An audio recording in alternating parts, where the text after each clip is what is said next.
Today, I'm going to tell you about the 6 habits that are wrecking your sleep.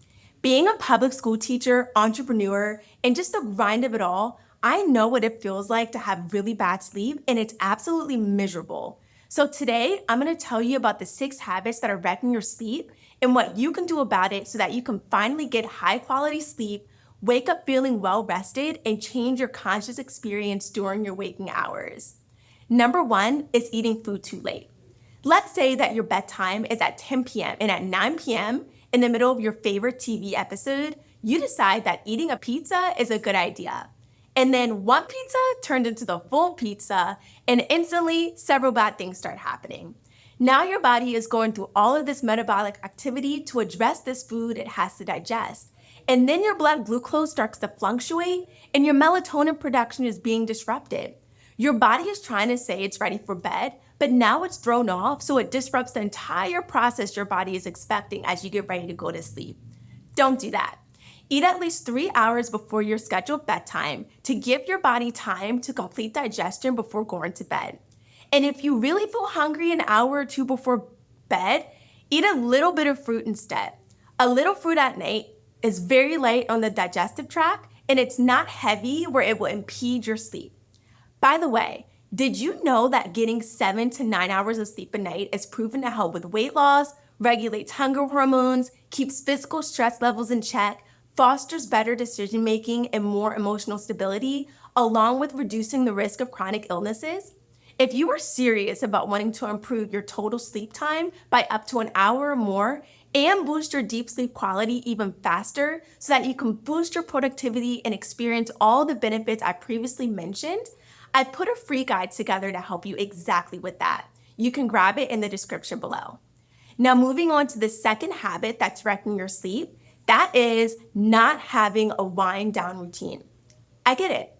It seems like the work is never done, but I know that if I work up until 5 minutes before my head hits the pillow, I'm gonna have a wrecked night's rest, guaranteed. I'll go to sleep thinking about the day, conversations I've had, the things I should be doing, things I forgot to do, the people I should have contacted, and all these thoughts go through my mind. And the brain is trying to keep track of all the things to make sure you're on top of it, which can cause anxiety to kick in. My bedtime is at 10 p.m., so when 9 p.m. arrives, I shut down all of my work. Sleep mode has started, and I'm doing things to prepare myself for that. If a thought comes in my brain at 9:01, oh, I forgot to contact someone, I remember I have all day tomorrow to address this need. When sleep mode is on, you should avoid exercise or anything that stimulates your nervous system. During the day, your sympathetic nervous system gets you ready to take on the world and tackle all of its challenges. But during the evening, your parasympathetic nervous system is going to calm you down and get you ready for bed. So what you want to do is parasympathetic activating activities like reading a book, and a physical book is best. No screens, no mobile phones, no tablets, no television screens, none of that. Having a book in my hand is my favorite and it calms me the most. But you can also journal, meditate, or take a walk. These activities will calm you down and get you ready for sleep. Give yourself at least 60 minutes before bed to prepare yourself. Number 3 is having stimulants too late in the day. Let's just say you have a cup of coffee at 4 p.m. and your bedtime is at 10 p.m. It takes around 6 hours for the amount of caffeine in your body to reduce by half, which means at 10 p.m., when your head hits the pillow, it's equal to having a half cup of coffee. And some people metabolize coffee really well where they can drink caffeine at any time and they're fine. But others are much more sensitive, including myself. I drank my first cup of coffee in college and haven't had a cup since. I didn't like the way that I felt. The caffeine disrupted my mood. I would be up and down, and it was just a problem. Now with no caffeine, I am very stable throughout the day and my sleep isn't interrupted. Number 4 is not properly regulating evening light. Now in the morning, light is great. Getting sunlight in the eyes for the first 15 to 30 minutes of the day sets your circadian rhythm, improves your mood, and there are all kinds of health benefits. Now when the evening comes or around 2 hours before bedtime, you want to slowly start dimming your lights and you want to eliminate blue light.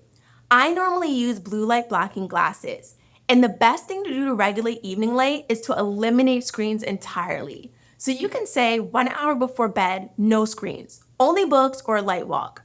Number 5 is your bedroom being too hot or too cold. You might be lying in bed sweating, tossing and turning. Your body needs to cool you down to be in the right place to go to sleep. And if you're too hot, you're not going to be able to fall asleep. So there are some basic things you can do, such as opening up a window and letting air come in.